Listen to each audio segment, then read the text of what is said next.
When you're submitting an application for spousal sponsorship, the onus is on the applicant to prove the genuine nature of the relationship. Hi, I'm Shalina Pirani, family class expert and owner of Pirani Immigration, and here are some of the top mistakes that I see when applicants prepare the application on their own.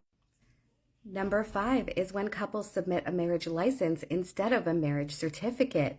You're required to register your marriage in the jurisdiction that it took place and provide your official marriage certificate to IRCC with your application. Number 4 is not providing enough evidentiary support of your relationship in addition to your marriage certificate. A spousal sponsorship requires much more than a marriage certificate. You're required to provide proof of joint financial assets, financial support between you two, proof of your visitations, etc. Number 3 is actually a really big one. When couples are selecting photos to prove that their relationship is genuine, sometimes I see couples submitting photos that don't really showcase them in the most positive light. It's better to avoid a lot of selfies where you're wearing the same outfits. It's better to provide a variety of different photos that showcase you guys as a happy and loving couple throughout your relationship, not just submitting 20 photos from one day. Number 2 is actually one that's really dangerous, and that's submitting documents that are irrelevant to your application.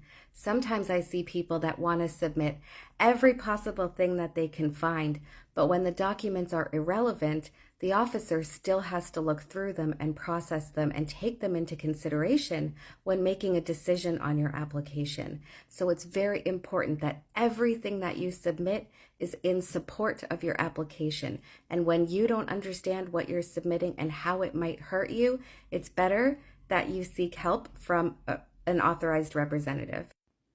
The number 1 mistake that I see is not utilizing all the tools that are available to you to prove the genuine nature of your relationship. There are a variety of different types of documents that you can submit in support of your relationship to IRCC, and it's very important that you understand that the officer doesn't know you, so you need to submit all the objective and subjective evidence that you can of your relationship. In addition to not utilizing all the tools that are available to you, in some cases, some couples have circumstances that do require explanations, like if there's an age difference, or you don't speak a common language, or other things involved in your relationship, like for some time maybe you were separated and then you got back together. There are some complexities as each relationship is unique.